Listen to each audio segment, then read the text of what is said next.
My anxiety had gotten a bit out of control. So I decided it was time to see someone. But being broke, I couldn't just get anyone I wanted. So I got Steve. And while he was cheap, he wasn't exactly understanding. Are you feeling very anxious right now? Everyone thinks I'm gay. At work. I just found that out today.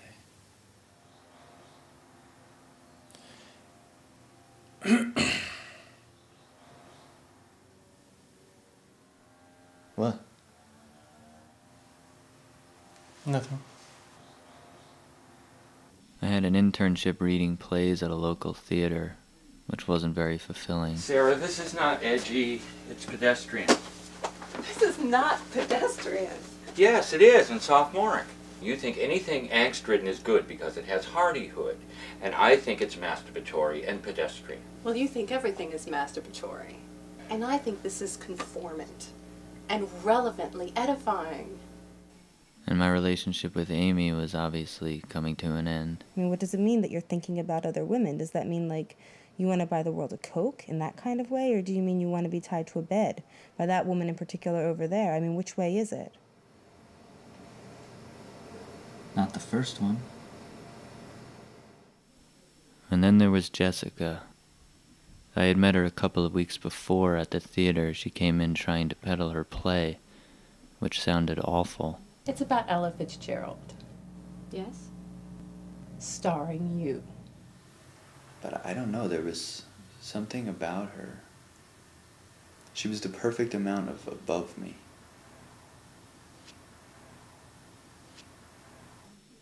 Things continued on their present course with Amy. You know what? I'm going to stay at my place tonight. What are you talking about? I didn't say anything in this whole conversation. And when I bumped into Jessica on the street, and she suggested we have sandwiches in the park and talk, I agreed. We ate and I told her what I did at the theater, and she instantly became very interested. So you actually are an important link in the chain. No. You have access to the pile, though, hypothetically speaking. Well, yeah, actually. And that started a whole new part of the conversation. She talked about her plan, which apparently she had just thought of, to put someone's play in the approved pile without it ever having been read. I didn't give in to her logic, and I got kind of tense until she said, I think we should go get a drink. I was immediately filled with thoughts of guilt and anxiety, but then everything changed when she said, Come to my place around 9, and we'll drink and talk and drink and talk some more, and you know. I'd love to. and then something strange happened. Why, man?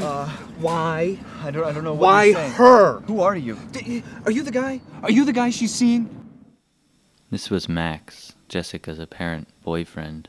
He wasn't very happy. Jessica? No. I work at the theater down the... Don't bullshit me, man. Are you fucking her? No, we had lunch. Yeah. Then why did you say see you tonight? We're supposed to meet for a drink. Oh, man, see? Where? Her apartment. Her apartment. She doesn't have an apartment. That's my apartment, goddammit. Listen, I don't have to get the drink. I didn't know it was like this. Let me give you a piece of advice, bro. Okay. She will chew up your heart and spit it out on a plate in front of you, on a plate that you own, on a plate that you own. That's what'll happen. I got it. Shut the fuck up. Okay. Somehow I managed to escape without being eliminated. And I went to see Steve, but he wasn't much help. But I feel really guilty. You should. I called Jessica, feeling unsure about whether I should come over, but she assured me. I heard Max in the background yelling about how easy it would be to overdose on his antidepressants. Man! But I went anyway. I didn't know where to begin. So have you thought any more about our big plan to buck the system? Sort of. And I'm more sure now than ever that it won't work. Why not? Because it's just crazy. I could never do that and live with myself. Not to mention the great risk I'd be putting myself at professionally. It got tense again, and I didn't know where it would go from there. But then I did. The next morning I came home with Jessica's play. I didn't know what I was going to do with it, but I found myself inspired to work on my own play. And I used the few hours I had before I had to be into work, and I just wrote.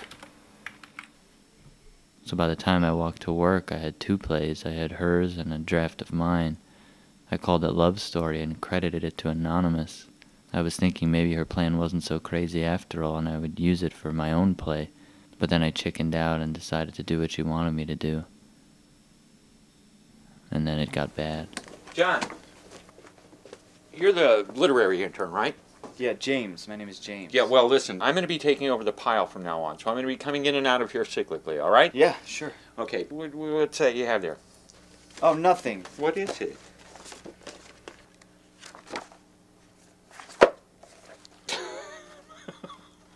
Ella's life?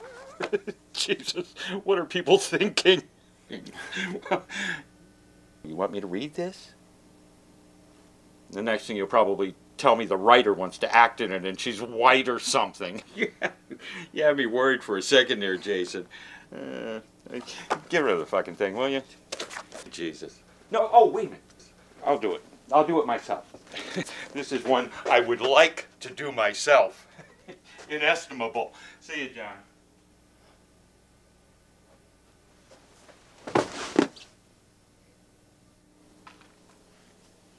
Oh, Jesus. The gay lit guy passed out again. Kind of felt good to be unconscious. Is that bad? I went to Jessica's to tell her about what happened with Dave. It was really hard to tell her. It'll be the most literate rejection letter you'll ever receive. This is unacceptable. I know, I'm sorry. Can I have some wine, actually? No, I don't accept this. And then she said it. She wanted me to go into Dave's office and take her play out of the reject pile and put it in the approved pile. I thought it was crazy. How many one-person plays about Ella Fitzgerald do you think there are? Not enough. Okay, but he'll know. He won't know. Couldn't you write another play? Are you insane? People do it. It took me 5 years to write this one. Really? Yes. What do you mean by that? Nothing. I'm just trying to think of a solution. Well, you get my play back. That's the solution. I couldn't sleep at all that night. I felt like my heart was coming out of my chest.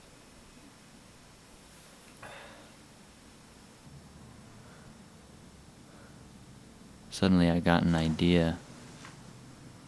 Desperate for some kind of help, I could only think of one place to go. Man, what the fuck, man?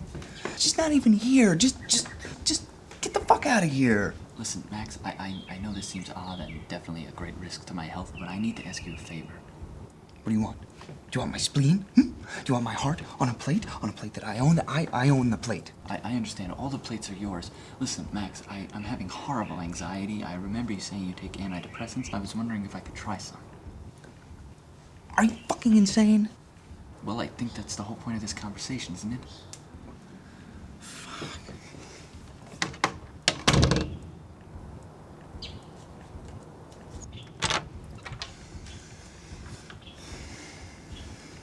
All right, now listen, this is no joke.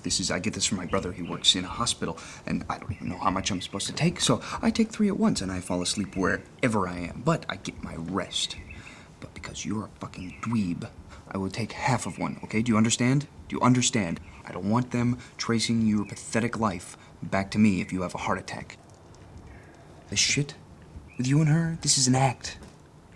Right? She always comes back to me. To me, she always comes back to me. And if she doesn't, do you know who I'm gonna blame? I'm guessing not yourself. Right, not me, and not her. So that you, not us. You. I would blame you. I got it. Get the fuck out of here. Right, thanks again, really.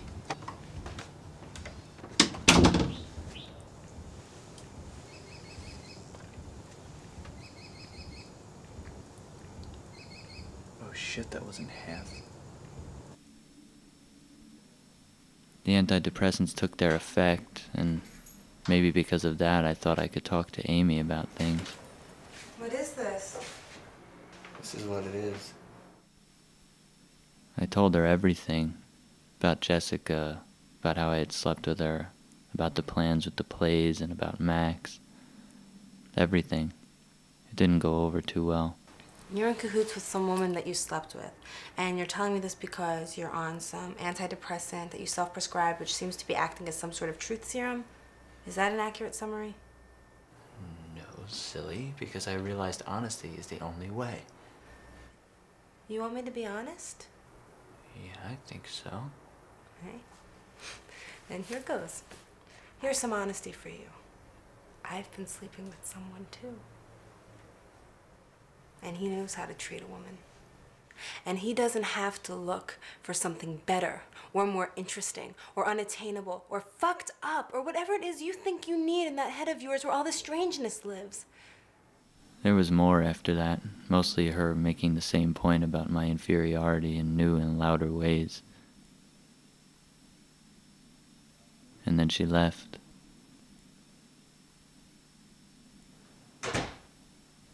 I went into Dave's office to do what Jessica wanted me to do, even though I knew it was crazy. And then I saw it, my play.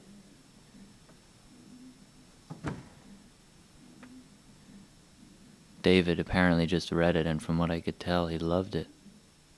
I told Jessica to meet me in the park so I could tell her the good news about my play. It's funny and kind of hip in an unhip and just the right amount of detached from hipness sort of way. And my play? I put it back. What? I put it back in the pile. It doesn't matter now. That's what I realized. We're in this together, and this is our ticket. It's perfect. It fixes everything. Oh my God. I'm so happy. I think we should have wine or something. I don't. So I'll go into him today, and I'll tell him it's my play, and then things will start rolling. Wait, he doesn't know it's your play? No, it's credited to Anonymous. So stupid, right? But I'll tell him, and then he'll know. So listen, anyway, about the other thing. I had a talk with Amy this morning and basically told her to deal with us. It wasn't easy, but at least now she knows, and she was unhappy anyway, so. What's the deal with us? You know, the deal, the deal. I wasn't aware there was a deal. I'm with Max, and it's gonna stay that way, so. Wait. I managed to get her back. Listen, I realized last night that honesty is the only way to make the situation better. And right now, you're not being honest with me. And I'm not being honest with you, not really. Your play isn't good. I don't know how else to say it. It's a one-person play about Ella Fitzgerald, honey. She was black. You're not. And I think you should move on to something else. And you can admit you have feelings for me, Jessica. It's okay. And about men in general, and I'm just being honest here, this is what I realized. You appear to be a strong, confident, sexually assured woman who doesn't really need men and therefore can play with them and discard them as if they were toys, but really, underneath all that toughness, is a scared little girl who had some very horrible things happen to her in life. Maybe something with daddy, I don't know, that makes you treat men the way you treat them. Now, what you're doing to me and Max is not right. I think you should tell him to deal with us, and we can start anew with complete honesty and openness and integrity. Ah! There is no us. And you don't have a career risk because you don't have a career. Wake up! You're an intern! We can fix this! Sweetie! Back at work, I had a lot of thinking to do. But against my better judgment, or any judgment, I finally decided to do what Jessica wanted me to do. Maybe in the hopes of getting her back.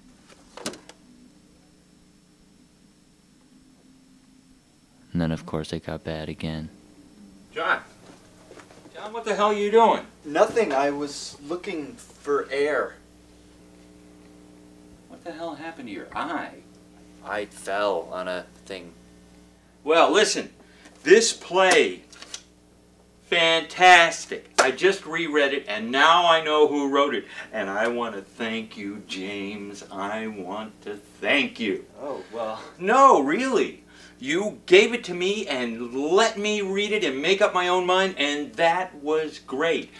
But you knew who it was. You knew the whole time, you furtive little devil. Jessica. She called me. She said, you were the one who got it to us. And you didn't screw it up for her by telling me who she was. I couldn't believe what she had done to me, taking my play, which was apparently really good. So I just did the first thing that came to my head, anything that could stop this from happening. Honestly, you're giving this play a little too much credit. I mean, I love it too. But I'd hate to see you open the season with a flop. Are you doubting my artistic perspicacity? Pretty sure I'm not. No, it's brilliant.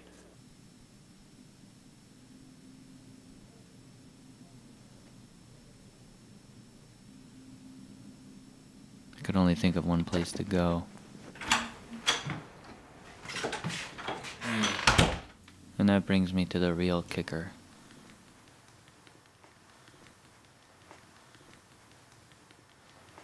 I think maybe we should discontinue this, me seeing you and everything. Okay. I think you're right.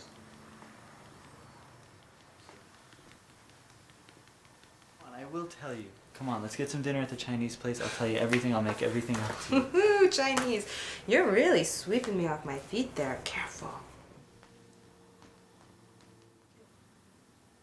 It's over. It's done.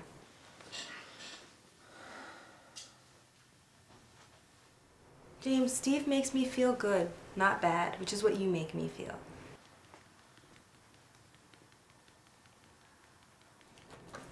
Did you say Steve?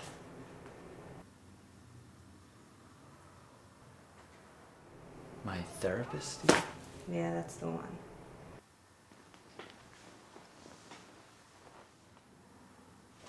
What can I do? Nothing.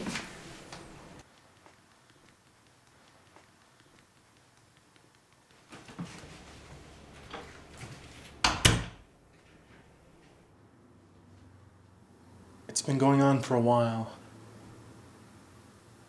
And I'm really angry at myself for not telling you. So here's what I just realized. Maybe you're not the best person to talk to about this. Or about anything for that matter. Yeah, I think maybe we should discontinue this. That's what I needed to say to you because I'm angry about stuff. Good. I'm glad you told me. Well, good.